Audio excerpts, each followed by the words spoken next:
오늘도 최선을 다하겠습니다. 여러분 고맙습니다. 이게 뭐지? 소셜. 이거 소셜 라이브. 뭐 얘기한다고 해서 소셜 라이프. 이거 들고 우리 엘리베이터 타고 네.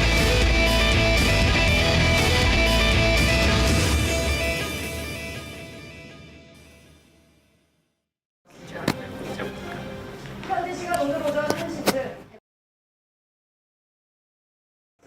폭발과 함께 불이 나 열쇠를 짐지고 27명이 다쳤습니다. 현지 언론에는 주민 대다수가 잠시 시간에 불이 났고 또 역사 안의 여자 화장실에서 비명이 감지되면 화장실 입구에 경광등이 울리고 역 직원의 휴대전화로 바로 전달됩니다. 세이프 메이트로 불리는 이 시스템을 5호선 방화역과 을지로 사가역, 군자역에 시범 설치했다고 서울교통공사가 밝혔습니다.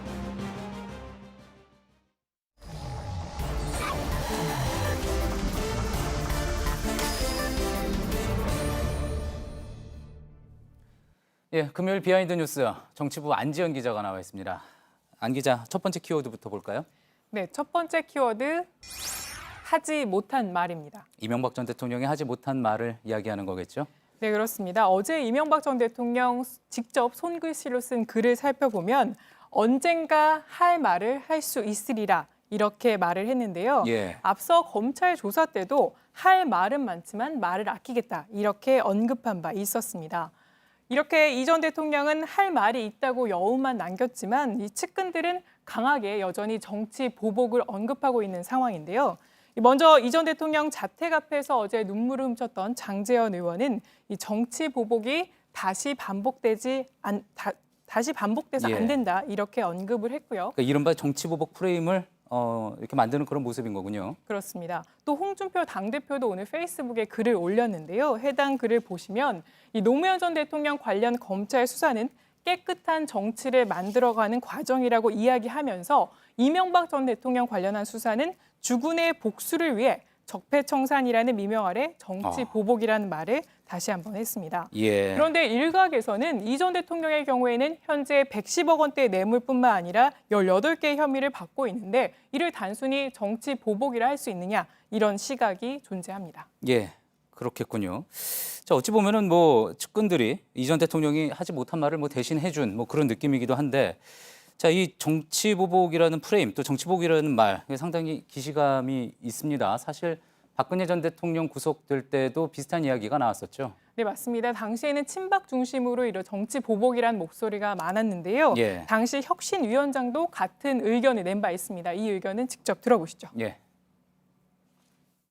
박근혜 대통령이 실제 저지른 잘못보다 너무 과한 정치적 보복을 당한 거 아닌가 하는 생각도 하고 있고요.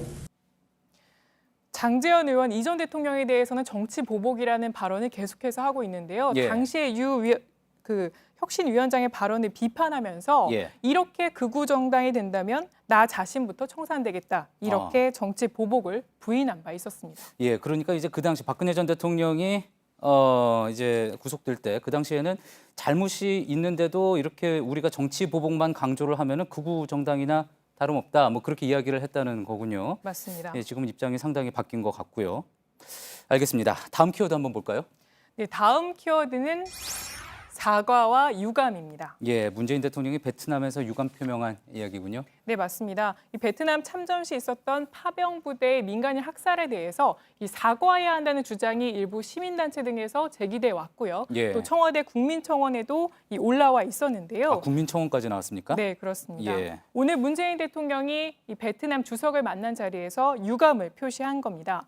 일부 기자들이 이 유감 표시에 대해서 이 공식 사과가 아니냐 이렇게 묻기도 했는데 예. 청와대는 공식 사과는 아니다고 선을 그었습니다. 예. 자, 이게 뭐 그동안 보면은 외교적으로나 정치적으로나 유감이냐 사과냐 이 부분은 항상 민감하게 이슈가 되지 않았습니까? 맞습니다. 자, 그 부분에 대해서 어떻습니까? 청와대에서 어떤 뭐 차이가 있다고 보나요? 어떻습니까? 근데 사실은 청와대가 유감 표명을 한 거는 어느 정도 베트남 정부의 입장이 반영된 것으로 보입니다. 예. 베트남은 미국과 싸워 이긴 승전국의 입장이기 때문에 사과받을 일이 없다. 이런 분위기가 강하기 때문인데요. 베트남에서는 그렇게 생각을 하고 있다는 거죠. 네, 맞습니다. 예. 그런 분위기가 강하기 때문에 이런 베트남의 사정을 반영한 것 아니냐 이런 관측이 예. 나오고 있는 거고요. 실제로 이를 알아볼 수 있는 게 오늘 베트남의 주석은 오늘 문재인 대통령 유감 표명을 듣고 베트남전 과거사에 대한 한국 정부의 진심을 높이 평가한다 이렇게 답하기도 했습니다. 예, 그렇군요. 자, 그렇다면은 우리 정부가 이 유감 표명을 베트남에 대해서 유감 표명을 한 것 이번이 처음은 아니잖아요. 네, 처음은 아닙니다. 먼저 과거사를 가장 먼저 언급한 거는 지난 1998년 김대중 전 대통령 때 시절이었는데요. 예. 그 뒤 3년 뒤 2001년에 본격적으로 이 본의 아니게 베트남 국민에게 고통을 준 데 대해 미안하게 생각한다. 이렇게 유감을 표명한 바 있습니다. 예. 또 노무현 전 대통령도 3년 뒤에 베트남을 방문했을 때 우리 국민이 마음의 빚이 있다. 이렇게 예. 말한 바 있습니다. 최근에는 어땠습니까? 뭐 이명박 전 대통령과 박근혜 전 대통령도 다 베트남 이제 방문하지 않았습니까? 네, 그렇습니다. 이전 대통령은 먼저 2009년 베트남을 방문하면서 아픈 과거를 딛고 미래를 향해 가는 것에 경의를 표한다. 이렇게 언급을 했고요. 아, 경의를 표한다. 네, 예. 이렇게 살짝 언급만 했고요. 예. 박 전 대통령은 앞서 보시면 2001년 김대중 전 대통령의 베트남 유감 표명에 대해서 당시 한나라당 부총재로 강력하게 비판한 바 있습니다. 아, 그렇게 유감의 뜻을 표하면 안 된다라고 네. 비판을 한 거군요. 그렇게 비판했지만 예. 2013년 본인이 대통령으로 이 베트남을 갔을 때는 호치민 전 주석을 참배를 했고요. 다만 과거사에 대한 입장 표명은 없었습니다. 예, 잘 들었습니다. 비하인드 뉴스 안지현 기자였습니다. 네, 끝으로 날씨입니다. 내일부터 완연한 봄 날씨를 보이겠습니다. 내일은 서울 낮 기온이 13도까지 오릅니다. 미세먼지 농도는 높아서 대부분 지역이 나쁨 수준이겠습니다. 예, 오늘 뉴스를 마친 뒤에는 유튜브와 페이스북을 통해서 소셜 라이브 프라이데이를 보내드리겠습니다. 이승필 기자 그리고 심수미, 한민용 기자 등 이번 이명박 전 대통령 부속을 취재한 기자들과 함께하겠습니다. 네, 저희가 준비한 소식은 여기까지입니다. 시청해주신 여러분 고맙습니다.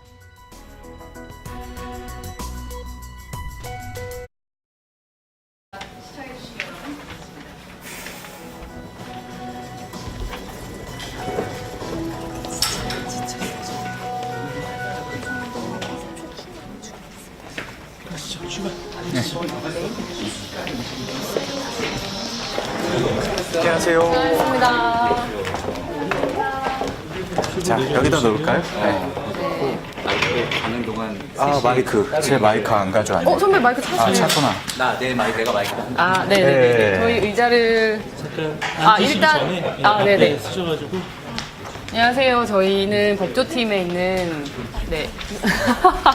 법조팀 기자들입니다. 오늘 저희 어저께, 바로 어젯밤 11시쯤에 이명박 전 대통령 영장이 발부가 됐는데요. 그 막전막후 소식들 그리고 뒷 이야기들을 오늘 이 소셜라이브에서 김필규 앵커 또 이지은 앵커와 함께 얘기를 좀 나눠보려고 합니다. 선배 간단히 소개를 좀 혹시 해주시면. 예, 저 지금 법조팀에 있고요. 저번에도 한번 인사를 드렸었는데 이번 두 번째인 것 같습니다. 법조팀에서 지금 중앙지검 취재하고 있는 이승필입니다. 선배는 옛날 정치부에서 올해 좀 출입을 하셔가지고 청와대, 이명박 전 대통령 청와대에서도 출입을 하셨었죠? 임기 말이었죠. 저희가 이제 개국한 지 얼마 안 됐을 때 그때 이제 이명박 청와대 출입을 했었죠. 그래서 오늘 이명박 전 대통령 측근 혹은 뭐 그런 어떤 분위기 등에 대해서 좀 많이 저희가 그러니까 물어볼 질문을 할 생각이고요. 저랑 민용이는 승필 선배 밑에서 같이 중앙지검 출입을 하고 있는 기자들입니다. 네, 지금 선배 준비가 다 되신 것 같은데. 네, 수고했습니다. 민용이, 네, 선배 어떻게 하실까요? 그리고 제가 끝에 앉으면 되니까. 원래 그렇지가 않아. 앵커자니까요? 아, 그래요? 어떻게 돼요? 손님들이 가운데 알아서 앉으시고 전 이쪽에 앉겠습니다. 네. 민용이가 가운데 앉을까 그러면? 왜 쳐? 하여튼 그동안 좀 고생이 많습니다. 특히 또 이제 어제 특보도 하느라고 어제 밤 늦게까지 고생 많이 했죠? 그렇죠. 밤 늦게 끝났는데 또 오늘 아침부터 후속 상황을 또 챙겨야 되니까 상당히 또 어필하네. 상당히 힘든 하루를 저희가 오늘. 그런데 이제 금요일 또 저녁까지 뉴스 끝난 다음에 또 소셜 라이브까지 이 열정 정말 저희 자원에서 등판한 걸로 알고 있는데 맞나요? 네, 영광입니다. 저희가 선배들과 이렇게 소셜 라이브를 하는 게. 네.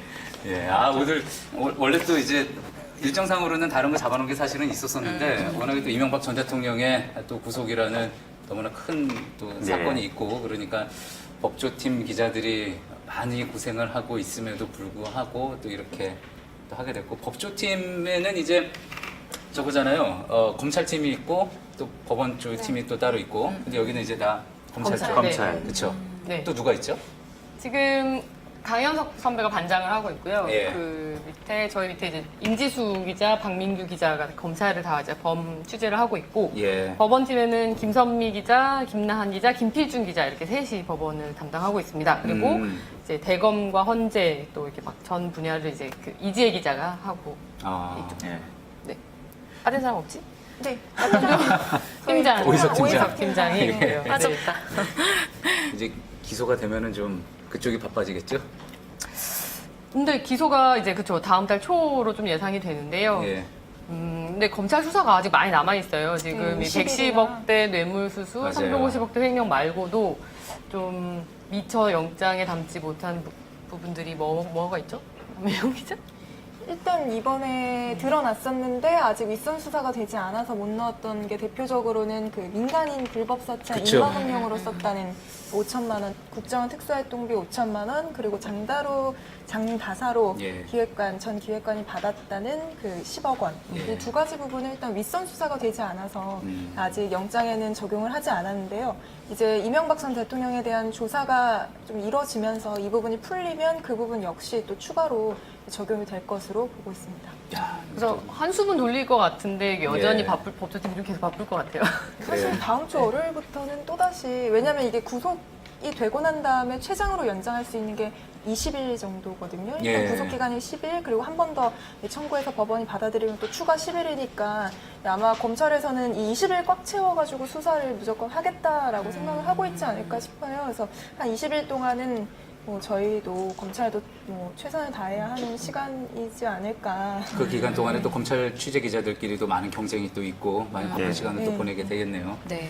예. 선배 어제 보셨어요? 집에서 선배 이지은 선배도 봤죠, 당연히. 실시간으로 네. 좀 뭐 어떤 너무 저는 그러니까 보통 이제 영장 심사하고 하면은 보통 더 새벽에 그쵸 일찍 맞아요. 나오잖아요. 맞아요. 항상. 생각보다 일찍 나와서 잠을 저는 조금 더 잘 수 있어서 물론 TV로 봤지만 맞습니다. 지금 맞아요. 저 이렇게 갈구는 거 아니죠? 아니요, 그게 아니고 그게 아니라 그게 아니고 지금 집에서 집에서 왔다고. 아니 어떻게 보셨나? 어떤 점이 예. 좀 약간 되게 이렇게 가진 눈길을 좀 끌었나? 일단 첫 번째는 생각보다 일찍 나와서 좀 놀랐어요. 그 저희도 사실 다 뭐 약간 1시, 12시 어쨌든 12시 넘길 거라는 예상이 제일 많았거든요. 예. 근데 생각보다 정말 빨리 나왔는데 저희 뭐 내부의 뭐 어떤 법원 취재 기자의 말에 따르면 박범석 영장 전담 부장판사가 굉장히 꼼꼼한 스타일이래요. 예. 그래서 더 이제 늦어질 거다라는 예상들을 더 많이 한 거죠. 그냥 끝까지 더 이렇게 좀 꼼꼼하게 검토를 할 것이라고.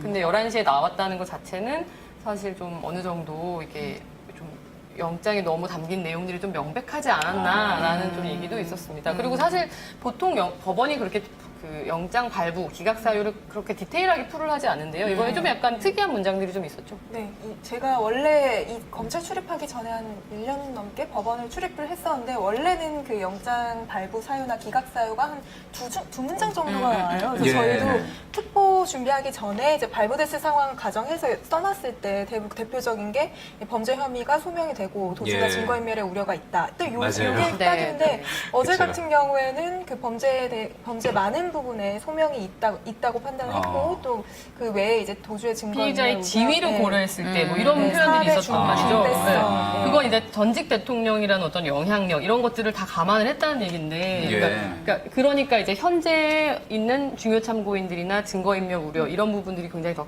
크다라고 판단을 했다는 부분이 있어서 좀 유의미하게 읽혔던 부분이 있습니다. 네. 네, 영장이 사실 발부되기까지도 짧았지만 네. 네. 발부된 이후에 집행까지도 굉장히 신속히 진행이 돼서 예. 지켜보는 내내 사실 좀 마음이 쫄깃했습니다. 그러니까 어제 그 영장 집행하는 것도 여러 가지 검찰 입장에서는 선택지가 있었어요. 네. 아니 뭐 그 이전 대통령을 검찰청사로 불러서 예.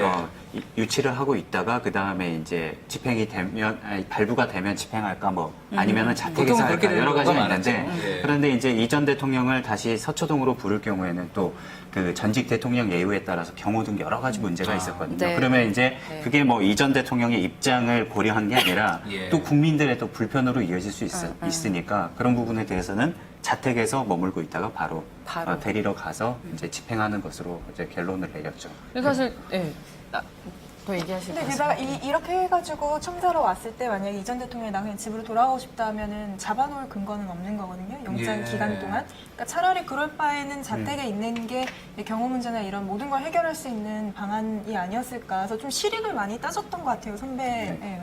그 부분도 고민이 많았었던 거군요. 그날 또 뭐 오늘 아침이었지만 부장검사 두 명이 네. 직접 가가지고 데리고 왔잖아요. 했죠? 네, 집행을 네, 했죠. 그것도 좀 이례적인 부분이긴 했어요. 왜냐하면 보통은 수사관 정도만 가서 이제 그쵸. 집행을 네. 하기 때문에 예. 네, 아무래도 이제 전직 대통령 4명 중에 네. 유일하게 자택에서 이제 구속영장, 그러니까 구인 절차가 진행된 상황입니다. 아, 그러니까 그렇군요. 네, 이게 영장 실질 심사 제도 자체가 1997년에 생겼기 때문에 네, 네. 전두환, 노무현 두 노태우. 전두환, 노태우 두 전직 대통령은 아예 그 발부 여부를 기다릴 것도 없이 그냥 구인이 되는 그런 상황이었고요. 예. 박근혜 전 대통령은 지난해 검찰청사에서 대기를 하다가 발부가 되니까 검찰청사에서 이제 차량째로 이제 빠져나간 상황이었습니다. 그런데 예. 오늘은 오늘 새벽이었죠. 오늘 새벽은 자택에서 기다리는 거였기 때문에 아무래도 약간 좀 심리적인 좀 이렇게 저항감이라든지 이런 게 있을 수도 있으니까 혹시 약간 정말 극단적으로는 골목 성명이라든지 예. 안 간다고 버틴다든지 그렇죠. 이렇게 각양각색의 어떤 좀 이렇게 최악의 상황들이 좀 예상이 될 수가 있잖아요. 그러니까 네. 아무래도 14일 소환조사 때 직접 대면으로 이제 질문을 던졌던 그 부장검사들을 보내서 예. 좀 앞으로의 절차라든지 이런 것들을 좀 설명을 시켰던 것 같습니다. 그러다 보니까 이례적인 또 장면들도 많이 나왔던 것 같아요. 그 자택에서 이제 집행이 되다 보니까 가족들이 또 나와서 이렇게 눈물을 맞아요. 흘리면서 맞아요. 배웅하는 네. 모습도 이렇게 나오기도 했죠. 그러니까 애초에는 그 호송 차량이 어디까지 가느냐. 예. 그러니까 집 안에 들어가서 이제 주차 공간이 있을 테니까 거기서 이제 그 집행을 한 다음에 나올 차를 탄 채로 나올 것인지 예. 아니면 밖에 대놓을지 뭐 여러 가지 이제 가능성이 있었는데 어제 실제로는 차량을 밖에다 대놓고 예. 이 전 대통령이 집에서 걸어 나와서 차를 타는 모습이 노출이 됐었거든요. 예. 그런 과정에서 가족들이 이제 이시영 씨 같은 경우에는 크게 우는 모습도 나왔었고 그래서 잠깐 막간을 이용해서 네. 어젯밤에 예. 그 시각에 이제 이명박 전 대통령 논현동 자택 앞에서 새벽까지 기다렸던 이서준 기자를 잠시 전화로 그때 왜냐면 사실 저도 잘 안 들렸어요. 예. 그 현장에서 이시영 씨가 굉장히 크게 울었다, 대성통곡을 했다라는 얘기도 있었고 좀 그게 뒤늦게 저도 이제 기사들을 보고 알았거든요. 서준아, 예, 선배. 소리 잘 들려요? 네. 이서준 기자, 김필규입니다. 선배 안녕하십니까? 지금 전화 통화 되는 거예요? 예, 저는 퇴근한 상태입니다. 그러면 영상 통화를 하지 왜 이렇게 웃으니까? 이게 또 분장을 안 받았다는 이유로 이서준 기자 네, 좀 모처에 있어서 그게 쉽지 않다고 합니다. 그래서 혹시 어제 그 이시영 씨라든지 가족들의 좀 모습을 잠깐 얘기를 좀 해줄 수 있을까? 어제 이제 호송 차량이 이제 서고 그다음에 이제 부장 검사들이 들어가면서 들어가는 문으로 바로 이제 30여 명의 이제 측근들이 쏟아져 나왔거든요. 30여 명이 도열하는 걸 보면서 가족들은 나오지 않겠다라는 생각을 했어요.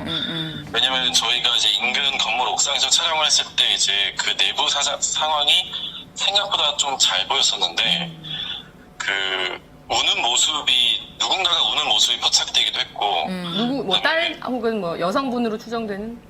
예, 그렇습니다. 그러니까 뭔가 굉장히 이분들이 어떤 범죄 혐의를 갖고 있나에 떠나서 일단 그 가족이긴 하니까 그래가지고 설마 나올까라고 생각을 했었거든요.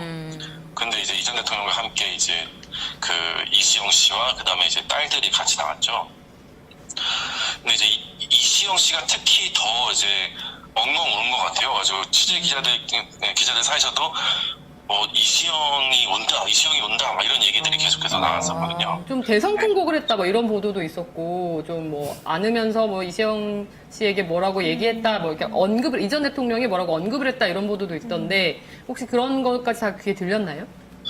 사실 소리는 들리지 않았는데 이전 대통령이 걸어 나갔을 때 이제 장제원 의원이 바로 문 앞에 서 있었기 때문에 장제원 의원에게 뭔가 한마디 정도 하는 입모양이 보였고 그다음에 차를 타기 전에 이제 가족들을 보면서 이제 뭐라고 말을 한마디 하고서는 탔는데 그 입모양이 이제 미안해였거든요. 네. 네, 그런 거는 화면에는 잘 정확히는 잡히지 않았, 현장에서는. 잘 보이지는 그렇죠. 않았는데 네. 현장 기자는 좀 포착이 됐던 것 같습니다. 이소준 기자. 이소준 기자는 이제 또 정치부, 현재 네. 이제 정치부에 있으니까 이제 정치부 기자로서 이제 거기 가서 이명박 전 대통령 그 측근들의 모습 취재를 했던 거일 텐데 좀 이례적인 모습이 박근혜 전 대통령 같은 경우에는 많은 그 지지자들이 와가지고 또 뭐 그 부분에 대해서 뭐 응원이라면 응원이랄까 뭐 그런 모습을 보였었는데 이 전 대통령의 경우에는 전혀 그렇지 않았던 거잖아요. 예, 전혀 그런 긴장감이 없었습니다. 그러니까 이거에 항의하는 구속을 촉구하고 구속을 주장하는 시위대는 곳곳에 있었어요. 그래서 뭐 현수막을 든 사람도 있었고 차를 타고서는 차에다가 이명박 구속을 붙인 다음에 밀고 들어오려는 사람도 있었고 또 어제 밤에는 이렇게 영상에 많이 잡히진 않았는데 이제 이명박 전 대통령이 어떤 가면을 쓰고 와서 이제 구속 퍼포먼스를 벌이는 사람도 있었거든요. 근데 지지자는 제가 며칠 동안 갔지만 본 사람은 단 2명이었어요. 이소준 기자가 정치부 기자니까 한번 물어보세요. 왜 그런 차이가 발생했다고 분석을 하고 있습니까? 저도 이제 정치부를 간 지가 얼마 안 돼서 제가 분석을 할 수 없지만 그래도 정치권에 있는 오랫동안 계셨던 뭐 여의도에 계신 분들의 말에 따르면 뭐 일단은 그 당에 소속돼 있는 한 보좌진의 설명에 따르면은 이명박 전 대통령은 정통 보수 정치인이 아니라 당시 이제 빌려온 대통령 후보였다라는 표현을 하더라고요. 그러니까 당시에 친이계도 만들어진 계파고 그다음에 정통적인 보수 정치인도 아니고 갑자기 등장해서 서울시장을 한 사람들에게 어떤 반응이 오니까 이렇게 빌려온 대통령 후보였다라는 표현을 하더라고요. 그래서 그 계파가 이렇게 정통성이 좀 떨어진다. 그래서 생명력이 짧았다라고 얘기하는 분도 있었고요. 또 다른 분 이제 그만. 내가 영상 통화가 아니기 때문에 그만하자. 자유한국당 입장에서는 그렇게 또 분석을 하고 있다. 네. 예, 수고했고 앞으로도 계속 수고하세요. 네. 네, 발차시죠. 네. 많이 지났네요.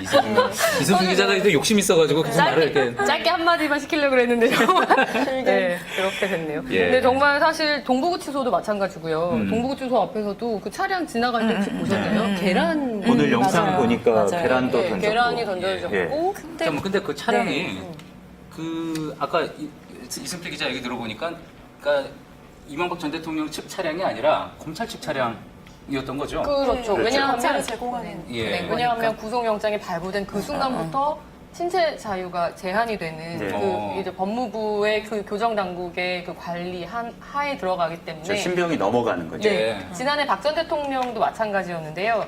그 법정에 구속영장 실질심사를 받으러 들어갈 때는 경호실 차량을 타고 들어갔지만 법정 그 실질심사에 참석한 그 즉시부터 구인장이 효력이 발생하는 거기 때문에 그때부터는 검찰 제공 차량을 탔었습니다. 그래서 작년에도 혹시 좀 이렇게 매 눈으로 보시면 보이는데 법정에서 영장 실질심사를 받고 나온 박 전 대통령이 자기가 원래 타고 왔던 차를 타려고 하니까 여성 수사관이 제지를 하면서 검찰 제공 차량을 타시라고 그렇게 하고 또 이제 이 포승줄이나 뭐 수갑은 없지만 양쪽의 수사관들이 그 차 뒷좌석에 태웁니다. 아마 박 전 대통령 그 가운데 좌석에 처음 탔을 텐데요. 양쪽의 수사관들을 놓고 가운데 뒷좌석에 타거든요.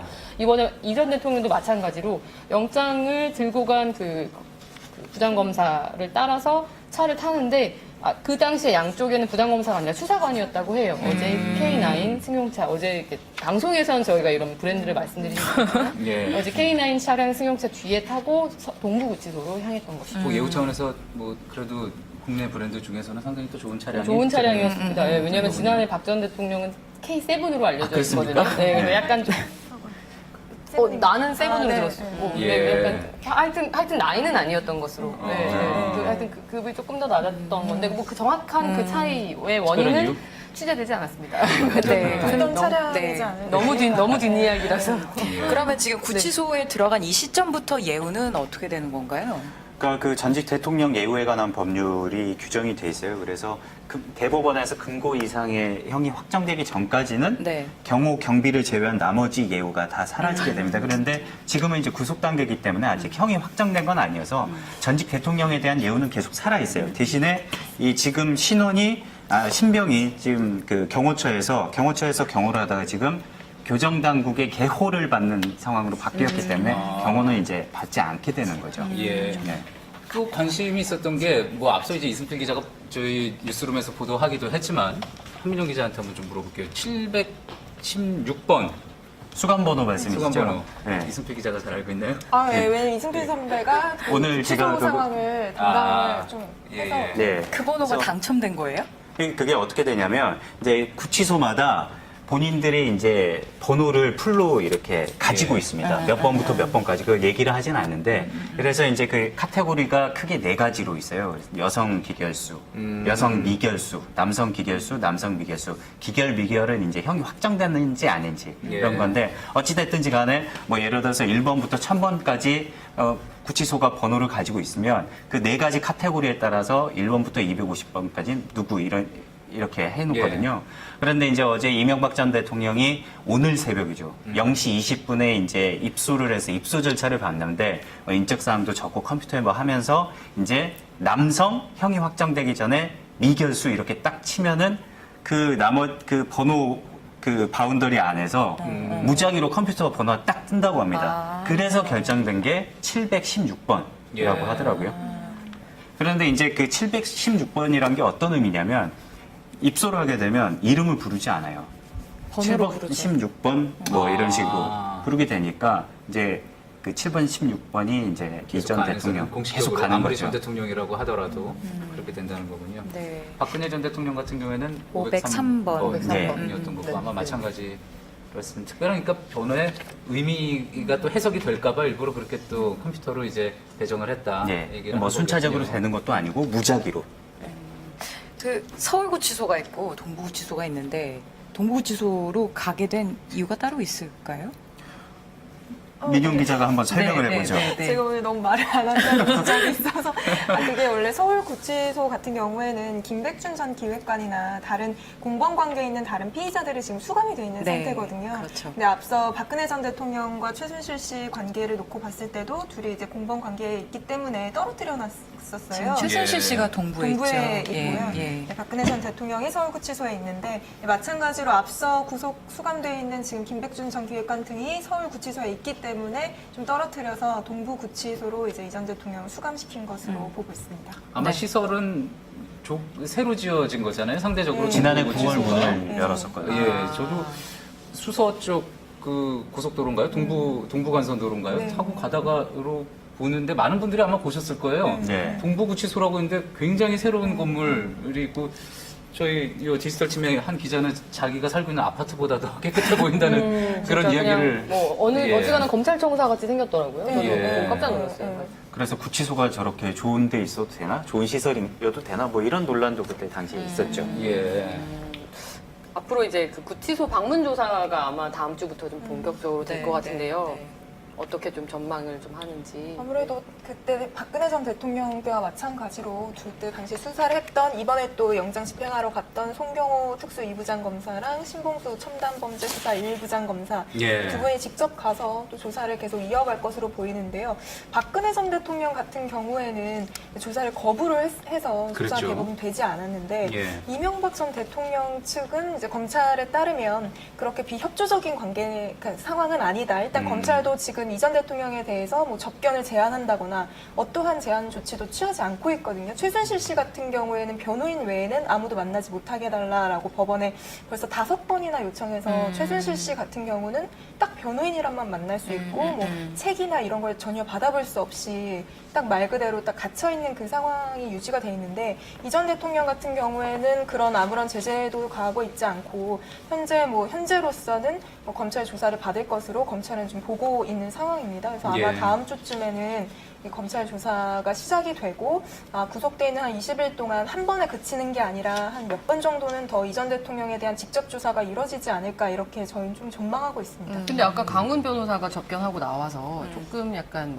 향후 조사를 불응할 약간 그런 아마 거부할 수도 있다고. 이번에 지난 14일에 이루어진 소환 조사 때와 똑같은 질문을 한다면 계속 찾아와서 같은 질문만 한다면 그때는 이제 조사를 거부할 수도 있지 않겠느냐 그럴 거라고 생각이 나는 된다 이런 식으로 얘기를 해서 그래서 저희가 이제 검찰 쪽에 좀 취재를 했더니 당연히 똑같은 걸 묻지 않고 그때는 굉장히 시간이 타이트하기 때문에 이렇게 물어볼 거 물어보고 사실상은 그건 피의자 신문조서 이제 당사자를 조사하기 위한 어떻게 보면 좀 형식적인 물어봐야지 되는 것들을 그런 것들에 대한 거를 딱딱딱딱 물어보면서 빠르게 진행을 했다면 뭐 이제는 당연히 그때 당시에 제시하지 못했던 자료나 이런 것들을 차근차근 제시하면서 이거에 대해서 뭐 소명을 어떻게 하실 거냐 어떻게 생각하시느냐 뭐 그때 당시에 이런 일이 진짜 있었느냐 이런 걸 하나하나 다 좀 맞춰가는 작업을 할 것이라고 좀 밝혔고요. 또 영장에 적혀 있지 않은 뭐 새로운 혐의들도 또 밝혀야지 되는 그런 혐의들도 있는 거니까요. 그러니까 지난 14일에 이제 검찰 조사를 할 때 전직 대통령의 경우 등의 문제 때문에 이제 딱 한 번만 불러서 조사한다고 했었거든요.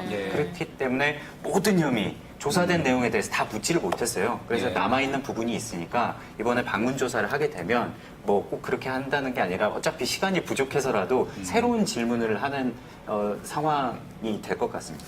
이번에 이례적이었던 게 그동안 이제 이명박 전 대통령이 본인의 입장을 페이스북을 통해 가지고 이제 많이 이제 밝혔었는데 이번에는 손으로 직접 쓴 내용을 그 페이스북에 올렸더라고요. 그렇죠?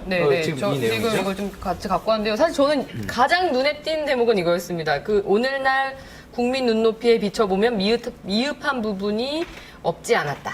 오늘날 이게 그러니까 나름 깨끗한 정치를 하고자 노력했지만 미흡한 부분이 없지 않았다라는 것이 약간 좀 어떻게 보세요, 선배? 그 청와대를 투입하셨을 당시 실제 선배 그때 이제 말하자면 가장 역대 가장 깨끗한 정부 뭐 이런 취지의 주장을 폈잖아요. 저는 어제 이 글을 보면서 느낀 부분이 뭐냐면 이제 그 법정 다툼을 앞두고 있는 상황이기 때문에 자신의 책임을 인정하지는 않으면서도 어떻게 하면은 사람들로 하여금 내가 반성하고 있다라는 것을 보여줄까라는 치열한 고민 끝에 나온 조롱수란 표현이 아닐까. 이 부분 보면은 그러니까 심수미 기자가 지적을 했지만 오늘날 국민의 눈높이에 비춰 보면이라는 가정을 달았잖아요. 그러면은 그 당시 국민의 눈높이에서 보면은 어느 정도 그러니까 그렇게 해석하는 사람들도 있습니다. 어느 정도 관행이었다. 그때는 용인될 수 있는 거였다. 뭐 하는 거였는데 뭐 국정원 특활비를 받는다든지 아니면은 뭐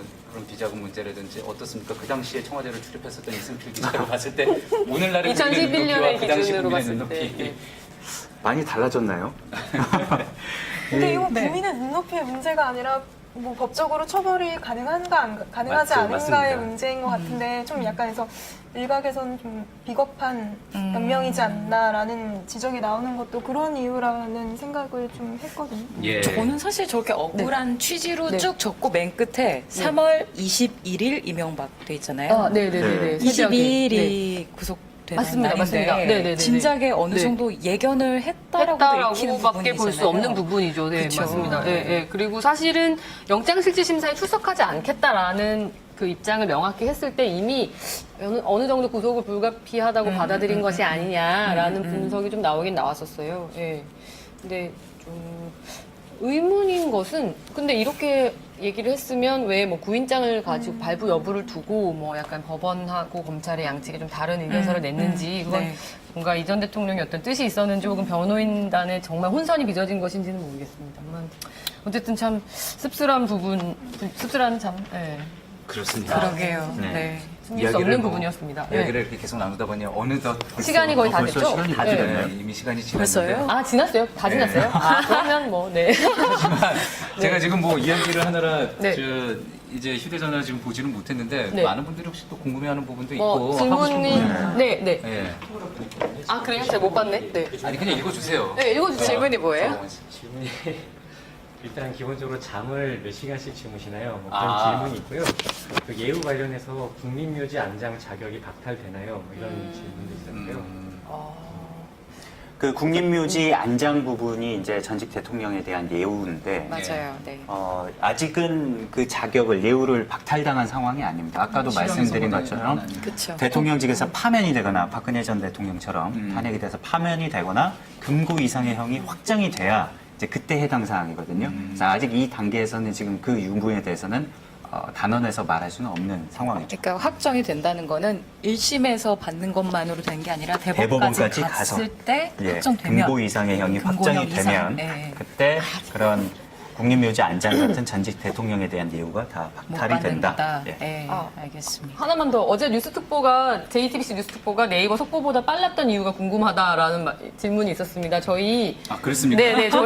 그래. 근데 제가 이거 정확히 조금 말씀을 드리면 어제 법원의 풀문자, 그러니까 영장이 발부되었습니다라는 풀문자가 밤 11시 7분에 나왔어요. 근데 그 시각에 저희 스튜디오에 셋 다 앉아서 대기하고 있었거든요. 사실 그 박성태 선배와 임소라 선배와 저 그리고 각 현장의 기자들 그리고 뉴스 제작부 모두 다 이제 스탠바이를 하고 있다가 발부됐습니다 하니까 바로 저희가 11시 07분에 속보가 시작했더라고요. 저도 몰랐어요. 근데 약간 그또 마침 보니까 썰전을 하고 있는 중간에 이제 들어갔는데 마침 또 유시민 작가가 관련된 이야기를 하고 있을 때 그랬나요? 제가 그건 몰랐어요. 그래서 또 나름 그 부분도 화제가 됐던 것 같아요. 그래서 약간 발부가 되자마자 정말 딱 시작을 할 수가 있었던 것 같습니다. 그거는 사실 뭐 어떻게 보면 당연한 게 네이버에 올라가는 기사라는 것도 저희 기자들이 취재를 한 이후에 올리는 거니까 저희가 네이버를 보고 기사를 쓰는 게 아니라 아무래도 자꾸 저희가 또 뭔가 이런 어떤 내통하는 것이 아니냐라든지 사전에 뭔가 정보를 입수하는 것이 아니냐라는 어떤 의혹 제기를 하실 수가 있어서 엔터를 빠르게 쳤죠. 이거 그냥 한번 짚고 넘어갔습니다. 네. 그리고 또 뭐 잠깐 또 나온 이야기도 했었는데 우리 그 쭉 이제 논현동 자택에서 이제 구치소까지 가는 차량을 이제 많은 또 방송사들이 언론사들이 이제 경쟁적으로 취재를 했는데 JTBC 취재 차량이 조금 늦춰진 거 아니냐 뭐 이런 이야기도 운전이 좀 느리다 뭐 이런 이야기 말씀이신 거죠? 그거는 검찰청사에서 좀 대기하고 있었던 한민영 기자가 제일 잘 알 것 같은데요. 근데 당시에 저희는 이제 검찰이 구속영장이 발부가 되면 검찰도 그 영장 원본을 받아가지고 다시 청사로 가서 거기서 차를 타고 아까 말했던 K9이나 K5 이런 차들을 타고 논현동 자택으로 가는데요. 저희는 이제 그 과정을 다 보여드리기 위해서 시청자들한테 그래서 그거를 청사에서부터 기다리다가 검찰 차가 출발할 때 같이 논현동 자택으로 따라 들어갔어요. 다른 언론사 같은 경우에는 이미 그 자택 앞에서 기다리고 있던 상황이었고 그래서 저희는 이걸 따라가다 보니까 이 앞에 차량들이 많이 있어서 맨 뒤에서부터 서가지고 좀 출발을 하느냐고 그 이후의 상황에서는 조금 늦어진 그런 상황이었습니다.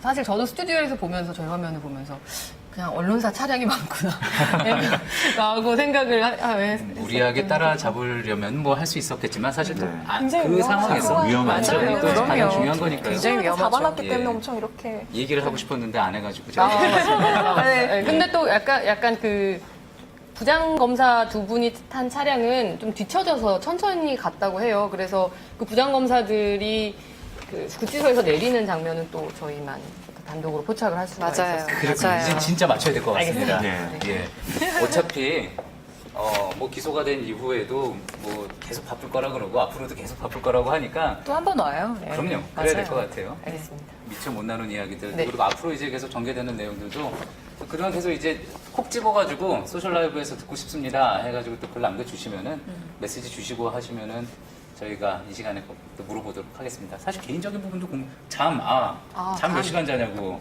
아까 이야기했는데 그거는 이전 대통령 얘기 아닐까요? 아니 기자들 저희 얘기예요. 모르겠어요. 모르겠네. 아무튼 아까 그럼 한민영 기자, 저 심수미 기자한테 뭐 귓속말하던데 무슨 얘기한 거예요? 저희가 원래 얘기하려고 했던 게 있었는데 준비하려 했던 거는 하지 않았습니다. 짧게 뭐 수면 시간인데 다 기자들은 다 마찬가지 아닌가요? 한 5시간 정도. 뭐 저를 겨냥해서 얘기했습니다. 원래 좀 잠이 없어서. 알겠습니다. 진짜 이 정도로 마쳐야 될 것 같습니다. 저 카메라 들고 있는 우리 기자 너무 그러니까 고생 팔이 많고. 떨리고 있어요. 예, 진짜 궁금한 것들 다음번에 꼭 이 자리를 다시 만들어서요. 저희가 또 풀어드리도록 하겠습니다. 네. 예, 오늘 시청해주셔서 감사합니다. 고맙습니다. 고맙습니다. 고생했어요. 고생하셨습니다. 수고하셨습니다.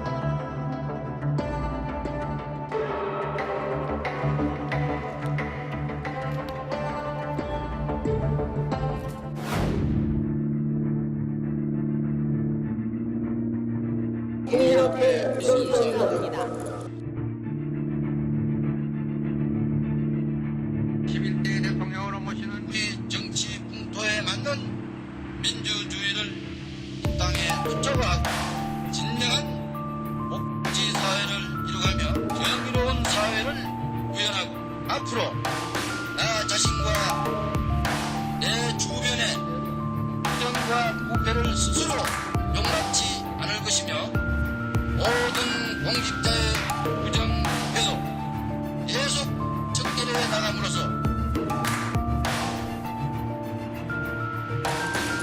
나는 소속성으로 말미암아 신뢰받는 정부를 만들고야 말 것입니다. 저를 포함한 지도층이 스스로 정직과 진실의 수범을 보이도록 하겠습니다. 대한민국 어느 곳에서도 여성이나 장애인 또는 그 누구라도 안심하고 살아갈 수 있는 안전한 사회를 만드는데 정부의 역량을 집중할 것입니다. 정부에 대한 국민의 불신을 씻어내고 신뢰의 자본을 쌓겠습니다.